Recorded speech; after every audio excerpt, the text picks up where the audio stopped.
오늘 말씀은 마가복음 1장 21절에서 28절입니다.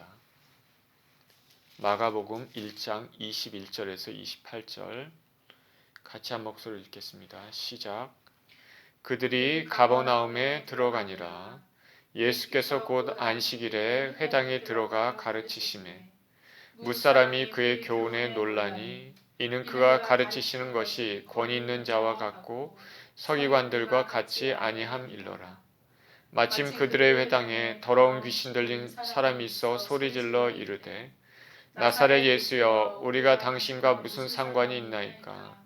우리를 멸하러 왔나이까. 나는 당신이 누구인 줄 아노니 하나님의 거룩한 자니이다. 예수께서 꾸짖어 이르시되 잠잠하고 그 사람에게서 나오라 하시니 더러운 귀신이 그 사람에게 경련을 일으키고 큰 소리를 지르며 나오는지라. 다 놀라 서로 물어 이르되 이는 어찌미냐. 권위 있는 새 교훈이로다. 더러운 귀신들에게 명한즉 순종하는도다 하더라. 예수의 소문이 곧 온 갈릴리 사방에 퍼지더라. 아멘. 예수님의 권세라는 제목으로 말씀을 나눕니다. 기도합니다. 하나님 아버지, 말씀을 나눌 시간입니다. 말씀 가운데 우리 가운데 함께하여 주시고 말씀의 은혜와 권세를 체험할 수 있는 은혜가 있게 하여 주옵소서. 예수님 이름으로 기도합니다. 아멘.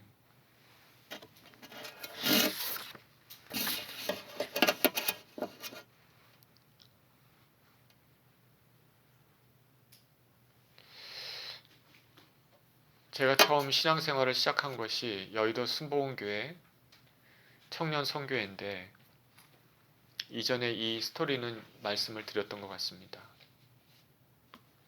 처음 초신자일 때 같은 청년들하고 청년의 집을 빌려서 예배를 드린 적이 있습니다. 처음으로 하는 구역 예배였습니다. 아무것도 모르는 낯선 환경에서 같은 또래 나이가 비슷한 청년들, 형제 자매들하고 예배를 드렸습니다. 그런데 예배를 드리는 도중에 한 자매가 갑자기 욕을 하기 시작했습니다. 계속적으로 하는 욕 때문에 저는 깜짝 놀랐는데 그때 구역장 그 자매님이었었는데 구역장님이 기도하기 시작했고 그 자매를 다른 형제 자매들이 붙잡고 이렇게 힘을 쓰면서 막 이렇게 욕을 했기 때문에 움직이지 못하고 꼼짝 못하게끔 붙잡고 기도하면서 또 구역장 자매는 또 열심히 기도하고 저는 얼떨결에 아무것도 모르는 상태에서 저도 그 막 욕하는 그 자매 발을 잡고 움직이지 못하게 한 다음에 한참 기도한 적이 있었습니다. 그렇게 한참 기도하고 나다 보니까 이제 자매가 조용히 입술이 조용해지고 이제 몸이 다 풀리는 순간이 있었습니다. 나는 이게 무슨 일인가 생각했습니다. 처음 예배를 드리는 순간이었기 때문에 그때 구역장 자매가 저한테 얘기를 했습니다. 놀랐죠? 그러면서 당연히 놀랐습니다. 그때 뭐라고 대답했는지 기억이 나지 않는데 이것이 저에게는 영적인 실체를 생각했던 순간입니다. 그 당시 저는 예수님이 어떤 분인지 몰랐고 또 예수 그리스도 이름으로 기도하는 그 권세가 무엇인지 몰랐습니다. 오늘 본문에서는 예수님이 회당에서 말씀을 가르치시고 귀신을 쫓아내는 모습을 말하고 있습니다. 회당에 있는 사람들이 한 번도 이런 모습을 보지 못했습니다. 예수님의 가르치심과 권세를 보고 놀라워합니다. 이를 통해서 마가는 예수님이 누구신지 얘기하고 있습니다. 21절에 그들이 가버나움에 들어가니라. 예수께서 곧 안식일에 회당에 들어가 가르치시매 무사람이 그의 교훈에 놀라니 이는 그가 가르치시는 것이 권위 있는 자와 같고 서기관들과 같지 아니함일러라. 예수님께서 처음으로 불렀던 그 네 명의 제자 베드로와 안드레, 야고보, 요한을 데리고 가버나움에 들어가셨습니다. 갈릴리 호수에서 가까운 마을입니다. 이들이 갈릴리 호수에서 부르심을 받았죠. 이 가버나움은 예수님 사역의 주 활동 무대였습니다. 네 명의 제자의 고향이기도 하고 세리 마태도 여기서 일을 보고 있었습니다. 예수님께서는 가버나움의 회당에 들어가서 말씀을 가르쳤습니다. 해가 지자마자 금요일 해가 지는 시점에서 안식일 첫 예배가 시작되는데 이때 주님께서 들어간 것으로 보입니다. 당시 가버나움 회당은 활짝 개방되어 있어서 예수님 사역 초기에 이곳을 복음 전파의 근거지로 삼으셨습니다. 회당의 지도자들은 보통 인정받을 만한 사람들이나 교사, 권위 있는 선생들에게 구약을 읽고 풀이하거나 설교할 수 있도록 허용했는데 예수님은 이런 기회를 이용해서 말씀을 가르치신 것으로 보입니다. 근데 예수께서 말씀을 가르쳤는데 그 예수님의 그 말씀, 가르치심, 그 교훈에 사람들이 놀랐다 말하고 있습니다. 놀라는 것은 정신이 멍할 정도, 넋을 잃을 만큼 감동을 받은 것입니다. 헬라어 원어에 보면 그런 의미를 가지고 있습니다. 예수님의 산상수훈을 보면 그 당시 사람들이 예수님의 그 가르치심에 놀랄 수밖에 없다는 것을 알 수 있는데 본문 저자 마가는 예수님의 그 가르치심에 그 교훈에 놀랐다. 사람들이 예수님의 그 교훈에 놀랐다 말씀하고 있습니다.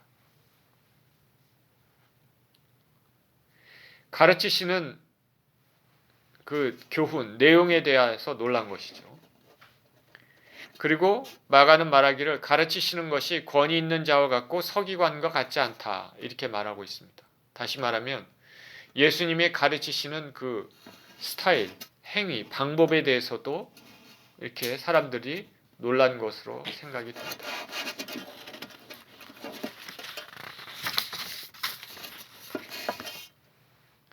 예수님의 가르치심과 서기관들의 가르치심이 어떤 차이가 있었길래 사람들이 놀랐을까? 우리 생각하실 것은 첫째로 예수님께서는 진리를 직접적으로 다이렉트로 그렇게 말씀하셨을 텐데 서기관들은 여러 가지 사변적인 말로 돌려가면서 쉽지 않게 얘기를 했을 것으로 생각이 듭니다. 우리는 종종 어떤 목사님이 이런저런 책을 읽고 유식하게 말씀을 전하는 것을 보게 되는데 그런 것들이 인간적인 그 지적인 만족을 줄 수는 있을지 몰라도 생명을 살리는데 어느 정도 영향을 끼칠지는 의문을 가지게 됩니다. 그리고 예수님이 말씀하신 것은 두 번째로 생각해 볼 것은 예수님은 사는지 죽는지 생명에 관해서 살고 죽는 것에 대해서 영생에 대해서 초점을 맞추고 말씀을 하셨습니다. 모든 비유를 보면 그것을 우리가 알 수 있습니다. 그런데 서기관들은 덜 부수적인 내용을 가지고 말씀을 전했을 것으로 생각이 듭니다. 도덕적인 것들 그런 거겠죠. 성도들이 교회에서 생명의 말씀을 듣는 걸 좋아하기보다는 세상적인 성공과 처세술, 세상적인 정보 이런 것들을 더 선호한다면 문제가 됩니다. 교회에서는 그런 것들을 가르치서는 안 되겠죠. 오직 성경을 가르쳐야 됩니다. 또한 예수님의 우리가 비유해서 알 수 있듯이 예수님은 실생활에 있는 여러 가지 예를 가지고 말씀하셨을 것입니다. 그래서 사람들이 쉽게 이해하고 접할 수 있는 것들이죠. 서기관들은 추상적이고 형식적인 것으로 예를 들었을 것으로 생각이 듭니다. 그리고 예수 그리스도께서는 그 메시지에서 우리가 알 수 있듯이 사람들을 사랑하시고 영원한 축복에 관심을 가지고 아버지 하나님과 그 사랑에 대해서 말씀하셨지만 서기관들의 그 가르치심은 그 사랑이 예수님에 비해서 많이 부족하고 결핍되어 있었을 것입니다. 저를 포함해서 설교자들이 명심해야 될 일이겠죠. 그리고 마지막으로 생각해 볼 것은 오늘 본문에 있는 말씀대로 예수님께서 직접 권세를 가지고 말씀하셨는데 서기관들은 다른 랍비들의 권세를 이용해서 빌려서 가르쳤다는 것을 알 수 있습니다. 예수님의 말씀은 하나님 아버지께로부터 받은 그것을 직접 가르친 것이고 그래서 능력으로 그 말씀이 증명이 되었지만 서기관들은 그렇지 못했습니다. 예수님은 하나님의 아들로서 또 하나님으로서 말씀 그 자체입니다. 그러니까 권위가 있을 수밖에 없습니다. 그런 랍비들은 다른 유명한 랍비들이 한 말들을 그들의 권위에 의존해서 가르쳤습니다. 무슨 랍비에 의하면은 이렇게 얘기를 하는 것이죠. 근데 예수님은 그렇게 말씀하지 않으셨어요. 예를 들어서 마가복음 5장 21절에서 22절에 이렇게 예수님 말씀하십니다. 옛사람에게 말한 바 살인하지 말라. 누구든지 살인하면 심판을 받게 되리라 하는 것을 너희가 들었으나 나는 너희에게 이르노니. 예수님이 말씀하시는 것은 다르죠. 나는 너희에게 이르노니.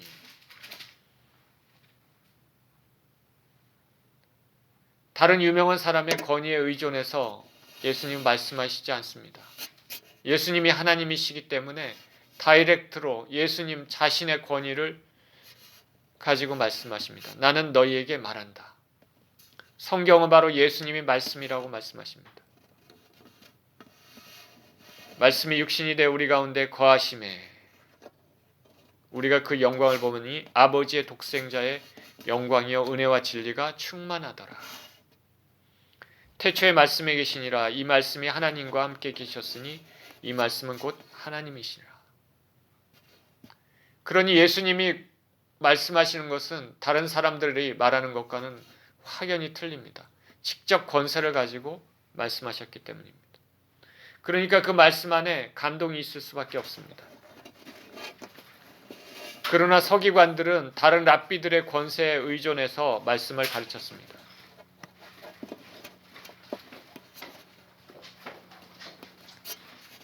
서기관들이 생수를 퍼내려고 애썼다면 예수님께서는 친히 생수의 근원이 되셨습니다. 예수님께서 이렇게 권세를 가지고 말씀하시니까 사람들이 놀랄 수밖에 없었습니다.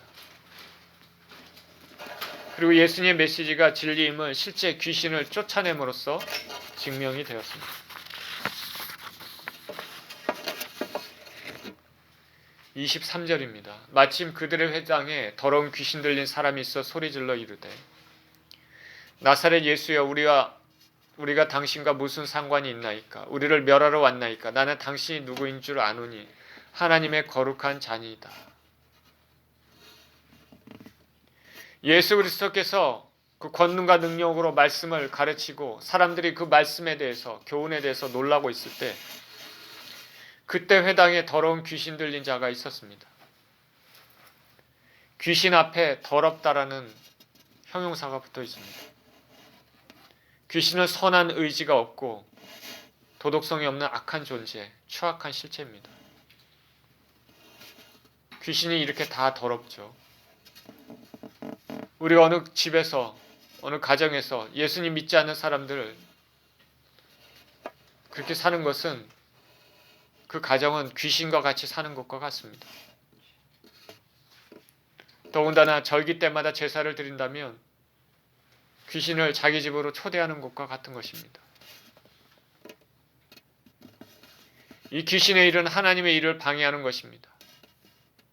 어찌하든지 한 영혼이든지 타락의 길로 이끌어서 멸망의 길로 가게 하는 것이 귀신의 목적입니다. 그래서 성경에서 예수께서는 귀신이 온 것은 도적질하고 죽이고 멸망시키려는 것뿐이요 내가 온 것은 양으로 생명을 얻게 하되 풍성히 얻게 하려 하심이라 말씀하십니다. 귀신은 파괴시키려고 온 것이고 예수님께서는 건지시고 살리시기 위해서 오셨습니다. 예수께서 말씀으로 강력하게 선포하실 때 그때 이 귀신 들린 자가 있었는데 이 예수님의 말씀에 예수님을 보고 이 귀신 들린 자의 첫 반응은 소리를 지르는 것이었습니다. 자신들의 생명을 움직일 수 있는 권세를 가지신 분이니까 이렇게 했죠. 그리고 소리를 지르면서 주위 사람들에게 공포심을 느끼게 해서 말씀에 집중하지 못하도록 할 수도 있을 것입니다. 귀신이 그 사로잡은 사람의 입을 통해서 말합니다. 나사렛 예수여, 우리와 당신과 무슨 상관이 있습니까? 왜 우리를 괴롭히려고 합니까? 우리라고 표현하고 있습니다. 우리라고. 다시 말하면 그 사람 안에 있는 귀신, 왜 또 다른 귀신, 모든 귀신을 뜻하는 것이죠. 이 모든 귀신들은 예수님이 두렵습니다. 예수님이 하나님의 아들이심을 알고 즉각적으로 이렇게 말하고 있는 것입니다. 귀신들은 자신들에게 닥칠 일을 미리 알고 있습니다. 최후의 심판이 있기까지 어떻게 해서든지 자기 생명을 연장시켜보려고 합니다. 귀신은 예수님을 하나님의 거룩한 자 말합니다. 하나님의 거룩한 자는 일반적으로 구별된 선지자나 이런 사람들을 뜻하지만은 여기서는 예수님께서 하나님 대신 메시아심을 신성을 가리킵니다. 더러운 귀신과 대조를 이룹니다.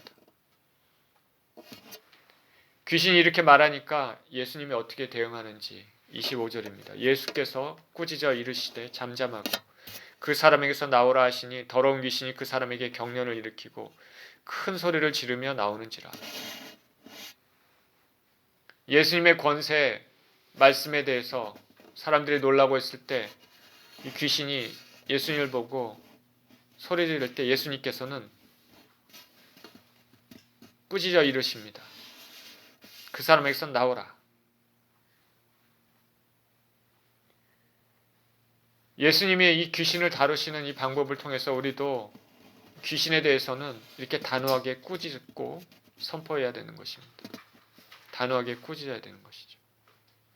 잠잠하라. 예수님께서 말씀하십니다. 예수님은 당신을 믿는 백성들이 예수님을 메시아이심을 고백을 듣기를 원하시지만 귀신에게는 그런 고백을 듣기를 원하시지 않으시죠. 귀신은 예수님을 믿지 않기 때문에 그렇습니다. 예수께서 꾸짖으시니까 귀신은 사람에게서 경련을 일으켰습니다. 마지막 순간까지 발악을 했습니다. 천지를 창조하신 온 우주의 주관자이신 주님 앞에 그 명령에 거역을 할 수 없습니다. 큰 소리를 지르며 나옵니다. 예수님은 귀신은 이렇게 할 수밖에 없습니다. 다시 한번 예수님이 말씀의 권위를 확증시켜주는 사건입니다. 영적인 질서입니다. 예수님의 권세에 귀신은 복종할 수밖에 없습니다. 예수님의 이름은 권세가 있습니다. 예수님의 이름은 죽은 자도 살리시는 이름입니다. 그 예수님의 이름에 그 권세에 힘입어 우리가 죄에서 구원받고 천국 시민이 될 수 있는 것입니다.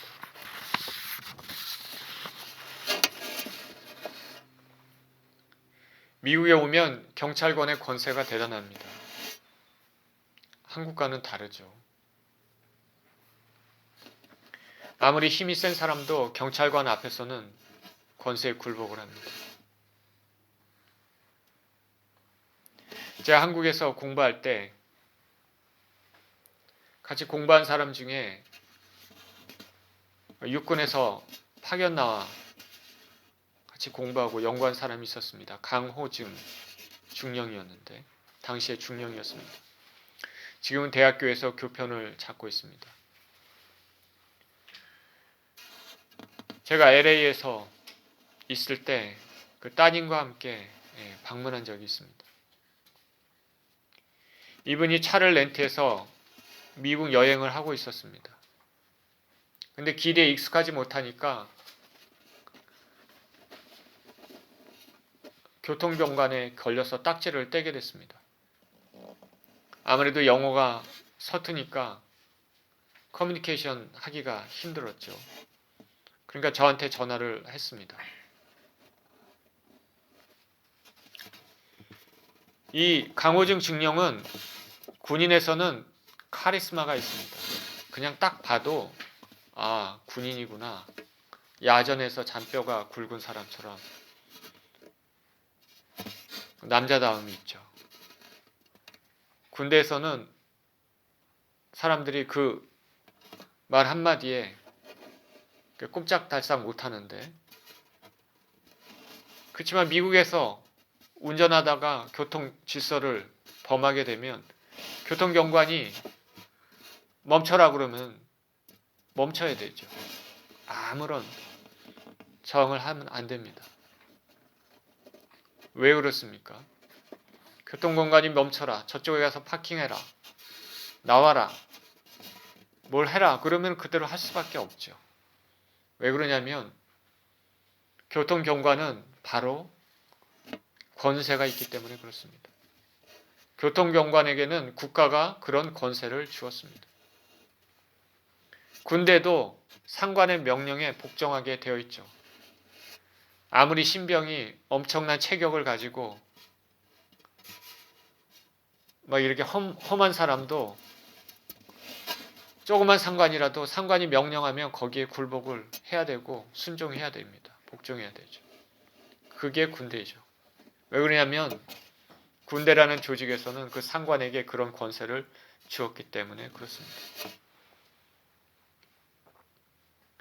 예수님은 하나님이십니다. 온 우주에 권세를 가지신 분입니다. 인간의 생사화복, 생명을 주관하시는 분이고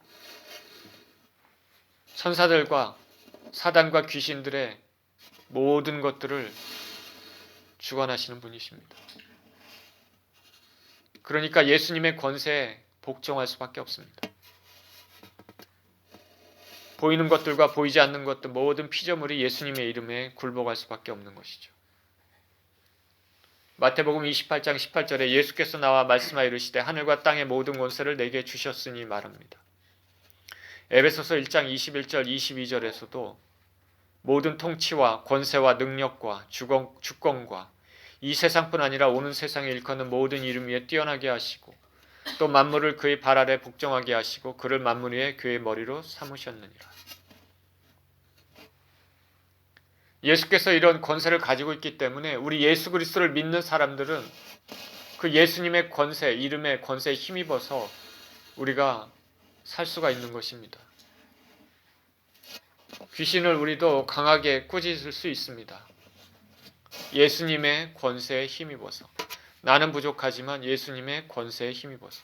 내가 나사렛 예수 이름으로 명하노니 귀신은 이 사람에게서 나올지어다. 이거는 보이지 않는 영적 세계의 질서입니다. 믿는 자들은 귀신을 쫓아낸다.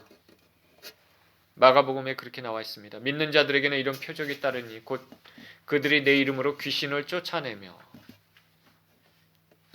나는 힘이 없을지라도 예수 그리스도의 권능과 능력에 의지해서 우리는 이렇게 할 수 있는 것입니다. 우리는 이와 같이 예수님의 권세에 힘입어 능력을 발휘할 수 있는데 성경에는 우리에게 또 주어진 권세가 있는데 뭐냐면 예수 그리스도를 믿는 사람들에게는 하나님의 자녀가 될 수 있는 권세가 있다 말씀하고 있습니다. 예수님을 믿는 자들에게는 하나님의 자녀가 되는 권세. 요한복음 1장 12절에 영접하는 자 그 이름을 믿는 자들에게는 하나님의 자녀가 되는 권세를 주셨으니. 자녀가 된다는 것은 아버지의 보호하심을 받는다는 의미입니다. 삶에 어떤 역경이 있어도 아버지 하나님이 계시고 천지를 지으신 우리는 하나님의 자녀다. 예수 그리스도를 믿으면 그렇게 말할 수 있는 것입니다. 이것은 우리 삶에 살아갈 수 있는 큰 도움과 힘이 되는 것입니다.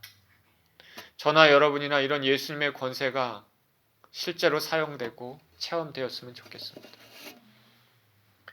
예수께서 귀신을 꾸짖으셨는데 귀신이 소리 지르며 나왔습니다. 회당에 모인 사람들이 어떤 반응을 보였을까요? 27절입니다. 다 놀라 서로 물어 이르되 이는 어찌 미냐 권세 있는 새 교훈이로다. 더러운 귀신들에게 명한즉 순종하는도다 하더라. 예수의 소문이 곧 온 갈릴리 사방에 퍼지더라.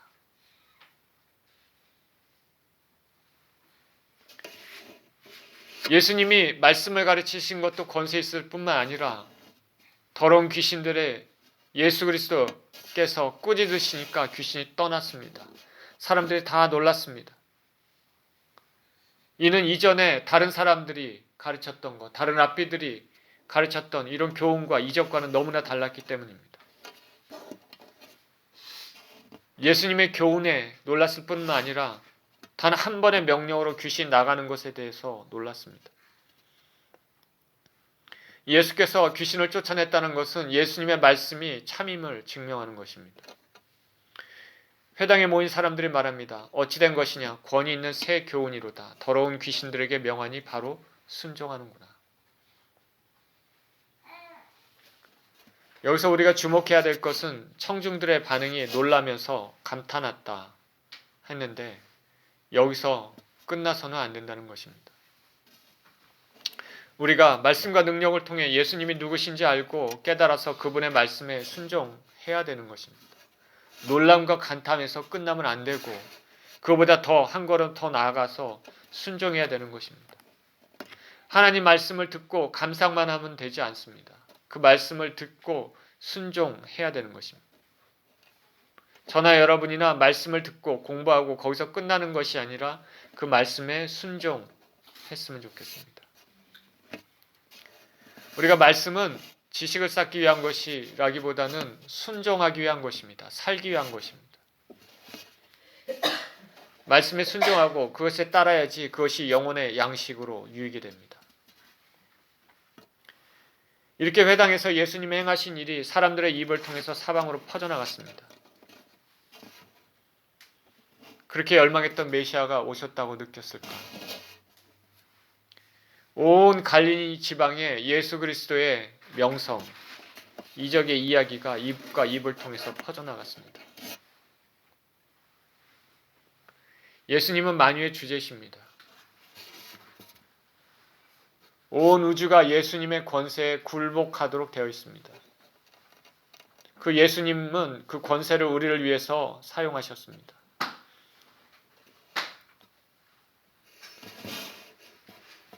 오늘 본문에서 예수께서 말씀을 전하시고 귀신을 쫓아내는 것도 예수님이 누구신지를 우리에게 알려주시기 위한 것입니다. 신성을 가진 하나님이시고 그를 통해서 구원의 길을 갈 수 있도록 해주신 것이기 때문입니다. 또한 주님께서는 이 권세를 우리에게도 주셔서 이 땅을 살아가는데 권세 있게 살 수 있도록 길을 열어주셨을 뿐만 아니라 하나님의 자녀가 되는 권세를 주셨습니다. 고난과 힘든 일이 있을지라도 우리가 예수 그리스도를 진정으로 믿는다면은 우리가 하나님의 자녀임은 변화가 없습니다. 하나님의 사랑을 생각하면서 믿음으로 이 땅에서 승리하는 삶을 사시는 저와 여러분 모두 되시기를 예수 그리스도 이름으로 축원드립니다.